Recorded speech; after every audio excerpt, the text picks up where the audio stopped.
Hi, I'm Carol the Coach, aka Carol Jurgensen Sheets, and I wanted to talk to you a little bit about something you've likely heard through television or in your reading.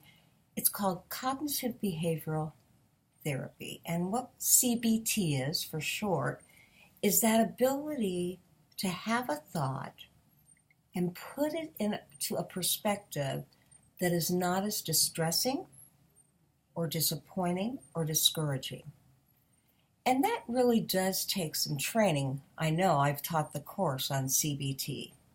Now, if you just take the words, cognitive means what your mind thinks, behavioral is how does it affect your actions, and therapy is a way to therapize yourself so that you change the way you think about things so that the things around you can change. And so I just wanted to give you the bullet points so that you can try this at home or at work with your spouse, loved one, and see if it doesn't make a difference in how you relate to the world and how the world relates to you. First of all, think of a situation that's depressing, discouraging, distressing, and say to yourself, what is the who, what, when, and where? Maybe that's something like, it was last night, my foot slipped off the brake of the car. It was about 10 o'clock, and it was driving home from a meal with my husband and friends. That's the who, what, when, and where. And then you ask yourself, okay, how'd you feel about having that accident? Because you T-boned the car that was driving past you while you were at a full stop. Because again, your foot slid off the brake into the accelerator. So then when you say, well, I felt scared, what percentage did you feel scared?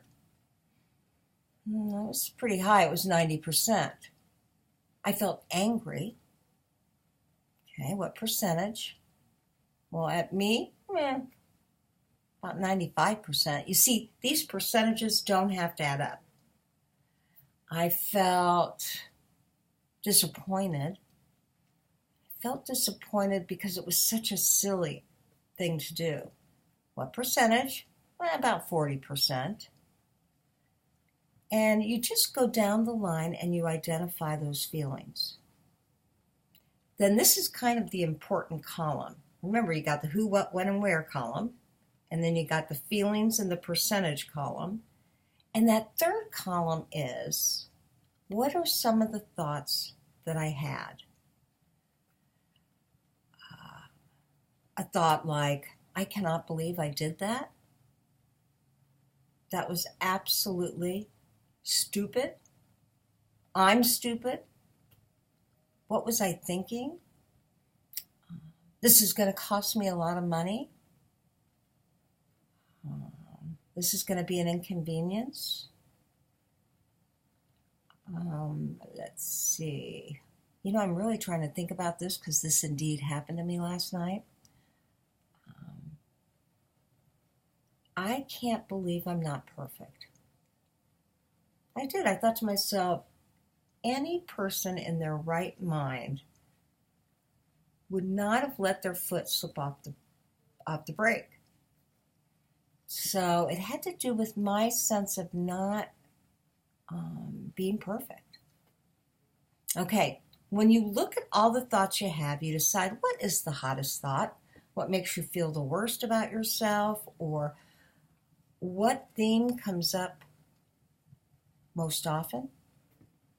And so I really don't have the thought about being perfect, but I definitely did when something so significant like wrecking into another car came up. So I'm going to circle that one. I'm going to say, all right, I can't believe I didn't drive perfectly. I'm not perfect. Okay, that's column number 3. So now you go to column number 4, and you have to find evidence that proves that you're not perfect. and that you feel like you need to be perfect.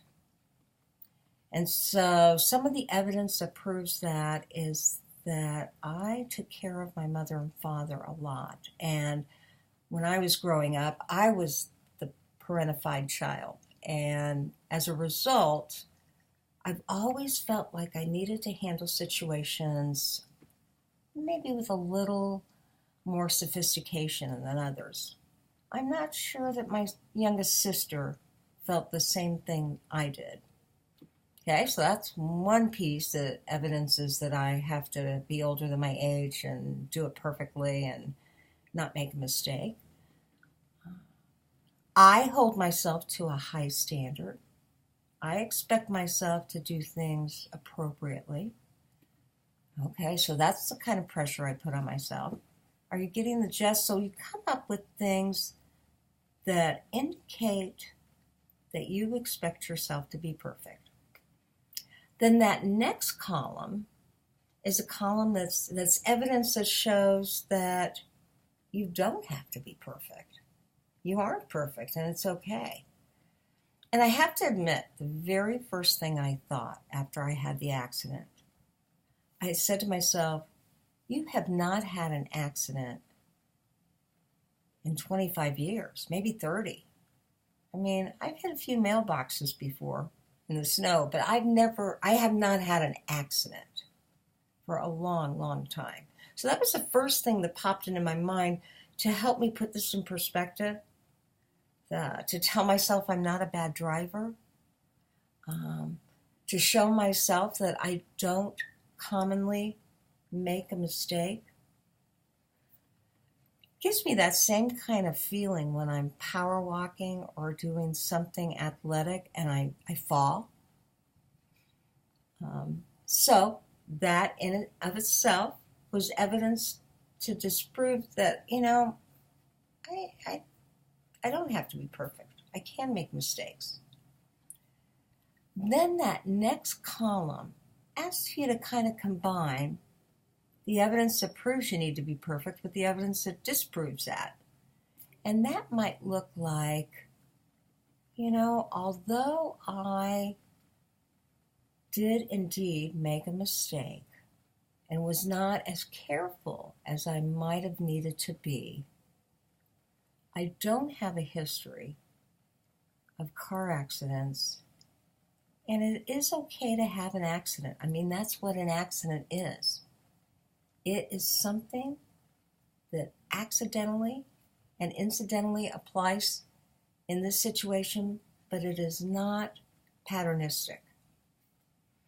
Okay, now when I think of that sentence, it honors both what I do to myself and why I shouldn't do it. How do I feel? In terms of my fear, remember I said that I was pretty afraid when it happened. I feel a lot better. I feel maybe 40%.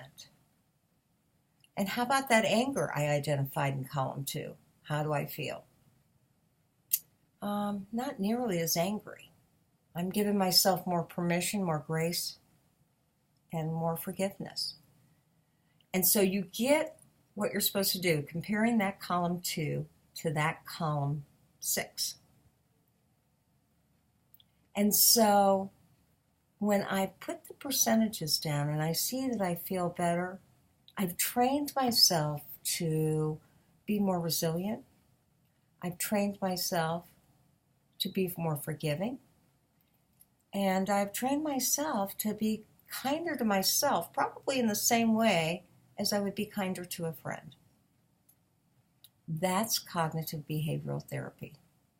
So my challenge to you is to think of something that comes up for you where you believe that you have or do beat yourself up, and then apply those columns. You can Google cognitive behavioral therapy and you'll find a form that's free and it gives you the chart of the different columns and how to do it.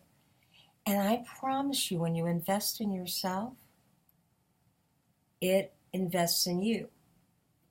So if you are prone to negative thinking or if something comes up that you just can't shake, because it kind of haunts you.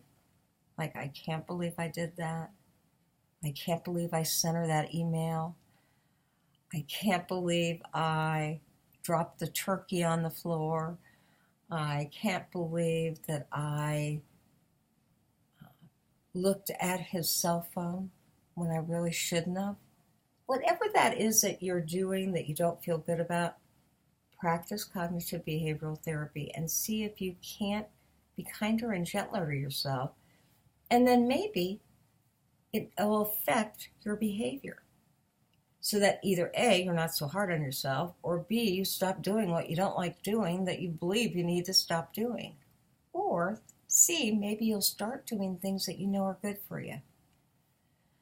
Okay, thanks so much for listening and wanting to self-improve, because that's what life's all about and that's what we're all about. And we'll catch you later for more Carol, the Coach.